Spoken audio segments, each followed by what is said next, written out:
Assalamualaikum warahmatullahi wabarakatuh. Salam sejahtera untuk kita semua. Teman-teman semua, pernahkah kalian berpikir betapa luar biasanya manusia diciptakan dengan kemampuannya untuk berkomunikasi? Bukan sekedar bicara atau mendengar, tapi saling memahami, merasakan, dan menyentuh hati melalui kata, ekspresi, dan bahasa tubuh. Komunikasi antar manusia bukan hanya soal transfer informasi, tapi juga soal membangun hubungan, menciptakan kepercayaan, menyelesaikan konflik, dan bahkan menginspirasi perubahan. Dalam dunia yang semakin terhubung ini, kemampuan berkomunikasi secara efektif menjadi bekal utama kita sebagai individu, mahasiswa, calon profesional, dan bagian dari masyarakat.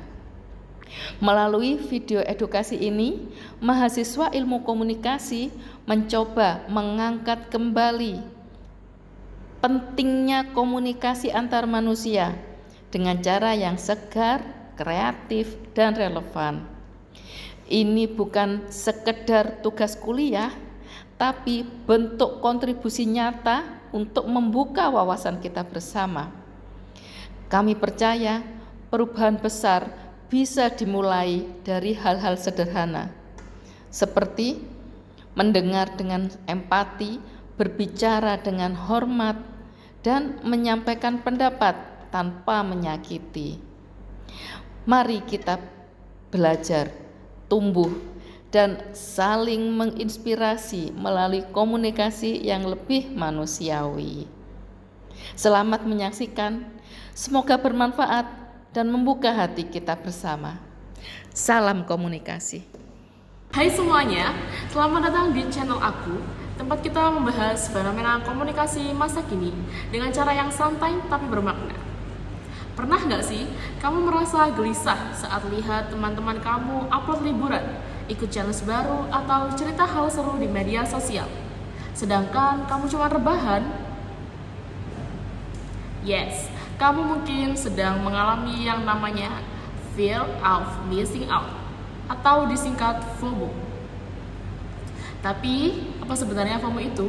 Dan kenapa bisa bikin kita cemas secara sosial dan digital? FOMO pertama kali diperkenalkan oleh Dan Herman pada tahun 2013. Intinya, FOMO adalah rasa cemas karena merasa tertinggal dari momen seru yang dialami orang lain. Penelitian dari Savitri tahun 2023 menunjukkan penggunaan media sosial yang intens bisa meningkatkan kecemasan hingga 9,9%, dan itu berdampak pada kesejahteraan psikologis kita. Contohnya, tren di TikTok, outfit check, bikin kita ngerasa harus tampil kece tiap hari. Glow Up Challenge bikin kita merasa kurang berkembang, dan story time bikin kita ngerasa cerita hidup kita kurang seru dibanding orang lain. Kita jadi merasa harus tampil update dan eksis biar nggak dianggap ketinggalan zaman. Tapi sadar gak sih, semuanya itu bikin kita makin tertekan. Dalam teori komunikasi, ini disebut kecemasan komunikatif. Menurut McCluskey, ini adalah ketakutan dalam menyampaikan atau menerima pesan karena takut salah, takut dinilai, atau takut nggak dianggap.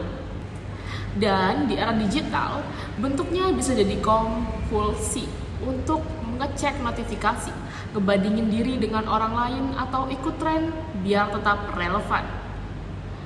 FOMO bukan cuma soal takut ketinggalan, tapi juga bentuk tekanan sosial yang membuat kita kehilangan kendali atas waktu dan kesehatan mental. Apa yang bisa kita lakukan? Bangun kesadaran digital, kurangi waktu scrolling, sadari bahwa tidak ikut semua tren bukanlah kegagalan, tapi bentuk kesehatan diri. Dan buat kalian yang masih pelajar atau mahasiswa, ingat, institusi pendidikan dan konselor juga punya peran penting untuk mengenali dan membantu mengatasi FOMO sejak dini. Jadi, yuk sama-sama lebih bijak dalam bersosial media. Kita boleh eksis, tapi jangan sampai kehilangan kendali.